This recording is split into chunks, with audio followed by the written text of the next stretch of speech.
What's up? Just a case of Sale being on top of his game and what he can do. Well, yeah, that's, it's pretty obvious. He's, the best pitchers in the game. And couple on the fact that, we're not really operating on all cylinders offensively, that's for sure. That's, you end up with a shutout.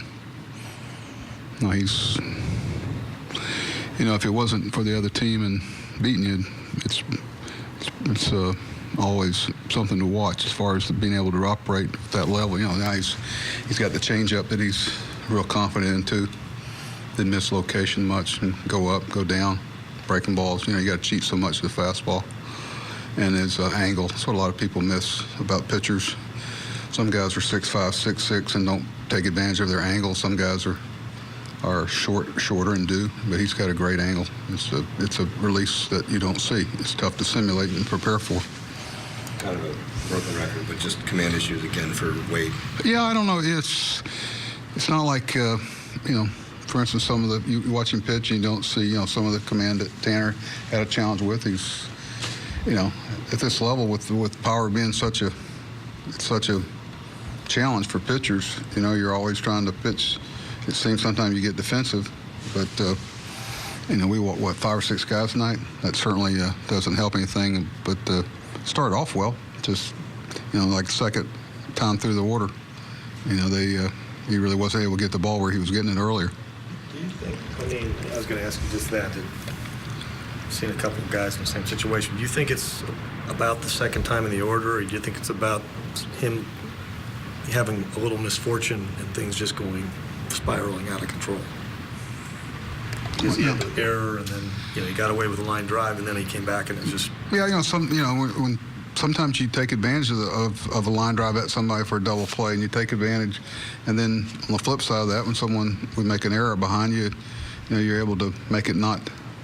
There's always a price to pay for defensive, miscues, because you throw more pitches, you have to go to the tank more, you have to maybe you're going to bring in a guy for more outs than normal. There's always, that's why we try to place such a premium on it here, is that there's a price to pay for errors, especially, and outs are out there that we don't get. But that's with as good a club as Boston is, you can't give them those type of opportunities. They do enough earning it. What did you think of Tanner Scott? As advertised, about like I thought it would be. The sliders come a long way for him, and you can imagine his presentation was good. He didn't show it, but he's always been that type of guy. That's one thing that was intriguing about him, and it was unfortunate. The very first hitter is almost trying to defend himself and get out of the way and blocks it to right field, but you're going to get that. It's also we talk about the huge jump in pitching that you face up here. You also face a lot better hitters that, the strength factor comes into play a lot more. They fist some balls out over there, and they don't try to do too much and get big. That's why the slider's going to be a big pitch for him as he goes forward. But I'm glad that we had an opportunity that he could get out there. I didn't want to pitch a ninth, then I had to make sure he had some coverage behind him in case he had some of the challenges that he had. I wish that first guy wouldn't have, broke his bat to right field. Might have created a little less anxiety for him.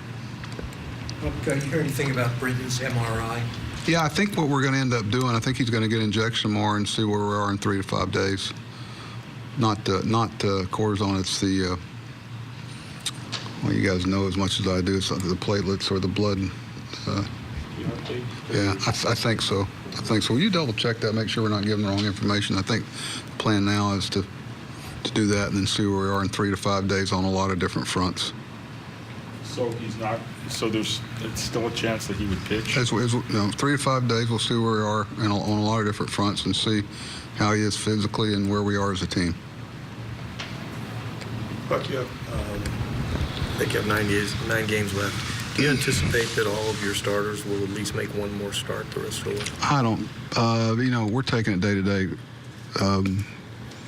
We got tomorrow, and Jimenez, and we know where we're going to go on Saturday with Helix, and we can make some changes with that depending on what best serves our players and our organization. So I know we're committed to those 2 to 3 games and see where we are after that. So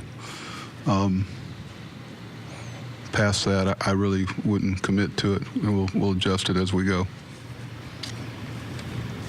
We have people, everybody's available right now, exception of Zach for 3 to 5 days. Okay, thank you.